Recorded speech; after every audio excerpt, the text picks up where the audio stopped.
Olá, bem-vindos e bem-vindas uma vez mais ao canal Mindset Positivo. Quero agradecer o carinho e a onda de amor desde o primeiro episódio, sou muito grato. Vamos ter hoje também uma lenda seguida do conteúdo e hoje vamos falar do que é a compaixão com sabedoria. Vi esta lenda no Instagram do João Magalhães um dia antes de gravar e encaixou perfeitamente no que eu queria transmitir. Grato ao João pela inspiração. Vamos então à lenda e até já. Era uma vez, há muito tempo atrás, numa ocasião no qual Buda estava com os seus discípulos na floresta e eis que surge um rei com uma inauspiciosa e angustiante questão. Dizia ele: Buda, antes de te seguir, eu era uma pessoa muito dura, muito ríspida, castigava muito. Todas as pessoas me temiam e faziam o que eu dizia. Desde que senti que me devia juntar a ti e seguir os teus ensinamentos, passei a ser mais bondoso, mais compreensivo, empático.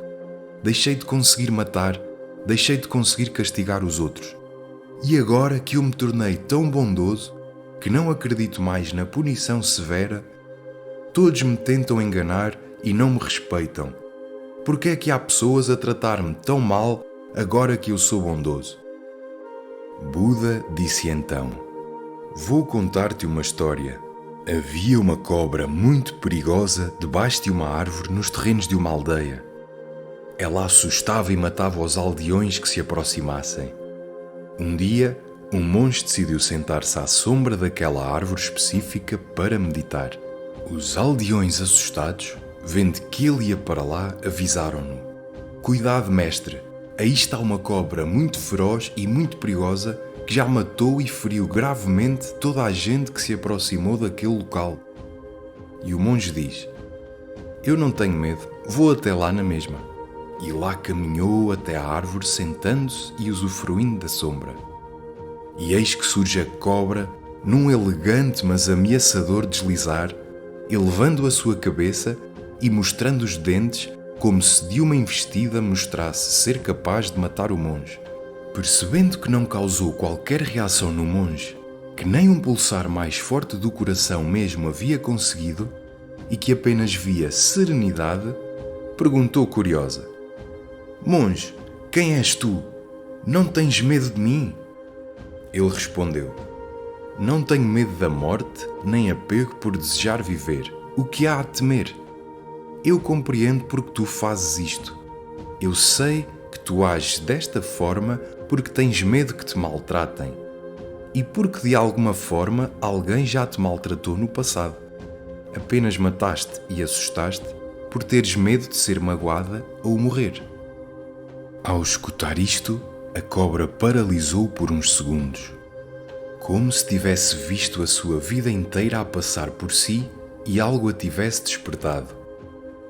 Aproximou-se dos pés do monge e disse: Tens razão, foi sempre por medo que agi assim e por isso a partir de agora não mais o farei. Nos dias seguintes, vendo que a cobra não os assustava, os aldeões lançaram pedras, injuriaram-na e estavam sempre a tentar matá-la. A cobra voltou ao monge e perguntou: Monge, agora que desejo paz, por que me magoam? Cobra, percebo que entendeste mal o que eu disse.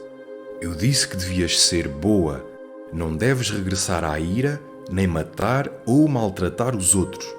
Mas com isso, não quer dizer que tu permitas que não te respeitem. Não deves deixar de te proteger. Depois de contar esta história, Buda perguntou ao rei: Será que, tal como a cobra, compreendeste mal o que eu ensinei? Sem dúvida que devemos ser bondosos, devemos ser compassivos, mas não devemos fazer uso da compaixão sem sabedoria. Ora, e o que é que isso nos ensina? Que devemos ser capazes de traçar um limite para o qual não permitimos que alguém nos magoe. Perceber as fronteiras que por vezes são ténues linhas e destrinchar o que é ser bondoso de ser bonzinho. Se eu estou programado para agradar a certas pessoas, fazer certas pessoas felizes, independentemente das minhas próprias necessidades ou em detrimento de qualquer coisa, algo poderá não estar em harmonia comigo mesmo. se eu estou programado para ser essa pessoa, mas isso está-me a trazer resultados de desvalor, se eu estou programado para salvar a vida das pessoas, fazer as outras pessoas felizes, e se a pessoa X ou Y não estiver feliz e tu chegas até a sentir culpa ou responsabilidade porque é esperado que tu colmates, tapes a lacuna para a pessoa X ou Y estar feliz, e se essa pessoa te cobra até quando tu não sacias ou correspondes à expectativa dela de ti, e quando essa programação do Salvador é tão forte em nós que associamos e integramos até isso como sendo o nosso sentido de vida, o nosso propósito. Ora, estar no piloto automático de dizer sempre que sim, de agradar o tempo todo, de agradar para teres de estar integrado, para sentires que pertences, para sentires que vais ali buscar valorização, amor, reciprocidade, e afinal não vem nem amor nem afeto. Será que tens de ser e tens de fazer o que as pessoas estão habituadas para essas relações estarem bem? Há mesmo reciprocidade, há mesmo amor, há contribuição. A energia vital é uma troca harmoniosa ou viaja unidirecionalmente? Será que sou sempre bem recebido ou só sou bem recebido quando eu levo alguma coisa? Ou quando desempenho o meu programa de utilidade para essa pessoa ou para essas pessoas? O programa do Salvador, do menino bonzinho ou da menina boazinha, está instalado para que tu cumpras uma função. Tu vives cedendo a tua energia vital para esse programa e quando chega a tua vez de teres a tua energia para ti, para a tua vida pessoal, como é que tu te sentes? Como é que o outro ou os outros reagem relativamente a isso? Eles ficam felizes por te veres a trabalhar em ti, com tempo de qualidade para ti, a construires algo, incentivam-te e apoiam-te, escutam-te com entusiasmo, dão-te força ou estão tão habituados a falar deles mesmos que só te ouvem para a seguir falarem deles? O problema aqui não és tu e a solução não sou eu. O problema é o programa. E a solução é tu voltares para a tua essência. E como é que fazemos isso? Ganhando consciência de que aquilo em que tu acreditavas, mas que te está a trazer desvalor e que te está a puxar para baixo, a amarrar, a consumir no fundo, é apenas uma programação, uma app que tu executas subconscientemente e que está enraizada no teu sistema de crenças. E um programa está instalado e preparado para tu não fugires dele. Porque se tu sais daquilo, o que é que tu sentes? Culpa, remorso, vazio, medo do novo, do desconhecido. Sentes desconforto. Sentes que estás a falhar perante a pessoa X ou perante a pessoa Y. Quando sai o programa, sentes-te desorientado, sem sentido. A bússola fica baralhada. Mas é também neste espaço, em que afinal não sabes onde é que fica a tua estrela do norte, que podes ressignificar, sentir uma nova leveza com a possibilidade de um novo eu, com mais autoestima, autoconfiança, autovalorização, mais amor próprio, onde estás disposto a deixar de ser quem tu és hoje para seres alguém que ainda não és, mas que idealizas ser. Isto é um espaço onde podes criar coisas novas, instalar apps atualizadas, de acordo com o que sentes, com a tua identidade, com a tua autenticidade e atrair abundância no plano das possibilidades. Podes olhar, descobrir novos caminhos, inventá-los se necessário. Não procures o como, cria o como. Percorre novos caminhos como se fosse uma criança. Resgata o teu poder pessoal. Baby steps, mesmo se necessário. E se não conseguires andar, nem que tenhas de primeiro gatinhar. E é nesta fase da dúvida, do desconforto, do vazio, que geralmente recordamos também o nosso lado sombra, o nosso lado vítima. E às vezes somos testados sobre que lobo queremos continuar a alimentar no nosso coração. Se o lobo bom, se o lobo mau. E são as decisões de que passos damos a seguir e em que direção e sentido. E o que escolhes fazer quando estás neste limbo, nesta área, neste terreno onde sentes coisas estranhas, novas, desconfortáveis, que te vão fazer ser o vilão ou o herói. Isto é como vemos nos filmes. Os vilões e os heróis acabam por ter um passado muito semelhante, uma história de infância e adolescência muito parecidas. O denominador comum presente na história da vida deles é quase sempre a dor. Muitos são órfãos, por exemplo, outros foram postos de parte ou estigmatizados por serem diferentes ou em características físicas ou nos seus comportamentos sociais. Os vilões muitas vezes têm uma cicatriz na cara, um sinal, uma marca representativa de que sofreram algo traumático também, algo que os danificou, que representa o tal passado doloroso. Então a diferença entre o vilão e o herói é apenas uma coisa, é como reagem à dor. O vilão diz: o mundo magoou-me, eu vou magoá-lo de volta. E o herói diz: O mundo magoou-me, eu não vou deixar isto acontecer com mais ninguém.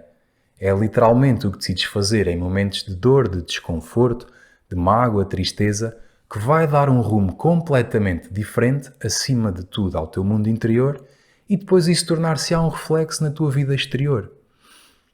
É por isso que é tão importante abrandar, respirar, sentir, nestas fases entre a descida de uma montanha e a escalada da outra, meditar, perceber de todas as montanhas que tenho à frente qual é que vale o esforço da escalada, ganhar a clareza do que eu quero ser, de quem eu me quero tornar, porque na verdade há quem suba à montanha para ser visto pelo mundo e há quem suba à montanha para poder ver o mundo. E tudo são perspectivas e todas as realidades são válidas. Medita, pratica a clareza, o silêncio e escolhe interiormente se queres ser o vilão ou o herói. E faz essa escolha mesmo sem teres ninguém a olhar, especialmente mesmo quando ninguém está a olhar. O facto de termos observadores compele-nos a sermos muita vez uma outra coisa que não seríamos se alguém estivesse a olhar. E aí desvendas também um pouco mais o teu caráter. Isto é como a experiência do gato de Schrödinger, que foi uma experiência mental em que fecham um gato numa caixa opaca, lacrada, que contém uma substância radioativa que pode cair num certo período de tempo, fazendo um ou outro dispositivo libertar veneno dentro da caixa. Onde é criada uma situação paradoxal na qual um gato hipotético fica num estado quântico superexposto, no qual ele está simultaneamente vivo e morto. A paradoxal conclusão é que, antes de abrir a caixa e observar esse estado da partícula radioativa, de acordo com a interpretação de Copenhague, o gato estaria num estado de superposição, estando simultaneamente vivo e morto. Ou seja, antes de haver um observador, ambas as verdades prevalecem, tal como no nosso coração temos um vilão e um herói, um lobo bom e um lobo mau.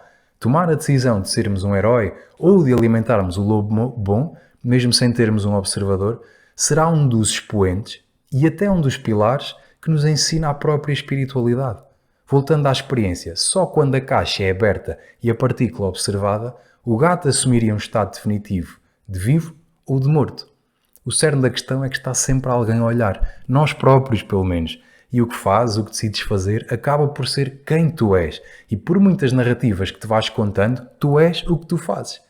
Agora recorda-te, como aprendemos na lenda que ouvimos, será que, tal como a cobra, compreendeste mal o que ensinei? Sem dúvida que devemos ser bondosos, devemos ser compassivos, mas não devemos fazer uso da compaixão sem sabedoria. Muito obrigado por me teres acompanhado, espero que este episódio te seja útil e que possas fazer usufruto dele no teu dia-a-dia.